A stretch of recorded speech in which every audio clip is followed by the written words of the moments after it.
Tribuners pedagang Amplas gugat Pemkot Ambon soal perpanjangan izin usaha. Sejumlah pedagang Ambon Plaza atau Amplas menggugat pemerintah kota Pemkot Ambon terkait izin usaha berjualan. Pasalnya menurut Ketua Tim Hukum Perkumpulan Penghuni Pengusaha Pusat Perbelanjaan Ambon Plaza atau P5AP, Sunardianto, mengatakan seluruh pedagang di Amplas mengantongi sertifikat hak milik atas satuan rumah susun berupa sertifikat hak guna bangunan. Sehingga tak ada alasan bagi Pemkot Ambon untuk tidak memperpanjang izin usaha para pedagang Amplas. Dikatakan Tribuners selama sebuah bangunan masih berfungsi, maka status hak kepemilikan tetap aktif meski waktunya telah berakhir. Itu sudah tertera pada Peraturan Nomor 18 Tahun 2021, sementara dalam sertifikat tersebut memang akan berakhir pada 6 Juli 2024. Ditambahkan tak hanya masalah perpanjangan izin, pihaknya juga menyoroti terkait penagihan retribusi yang dinilai sebagai pungutan liar. Ya mungkin mulai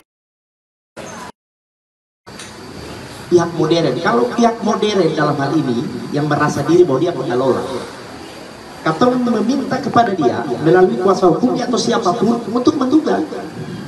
Yang pertama, kalau dia merasa kepemilikan kios ini, dia sudah merasa bahwa ini pengelolaan adalah milik dia, lalu dia merasa bahwa seluruh kepemilikan di 6 Juli misalnya kamu keluar dari sini, dia harusnya menggugat.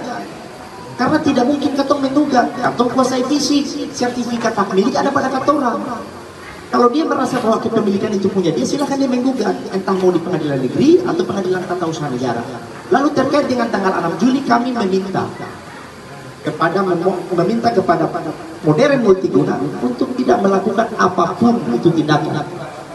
Apabila dia melakukan tindakan, kemarin kata sudah pasang di plang itu sertifikat hak milik atas satuan rumah susun, mungkin nanti sebentar bisa difoto di sana. Itu setiap kios kata sudah pasang supaya tidak melakukan apapun.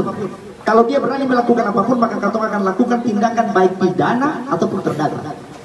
Itu sikap katora. Kalau dia melakukan intimidasi ataupun perlawanan, mengusir orang paksa, maka dengan sendirinya katora kuasa hukum akan melakukan tindakan hukum baik secara pidana maupun perdata. Itu. Jadi prinsipnya pedagang Download Tribun X sekarang, menghadirkan lokal menjadi Indonesia.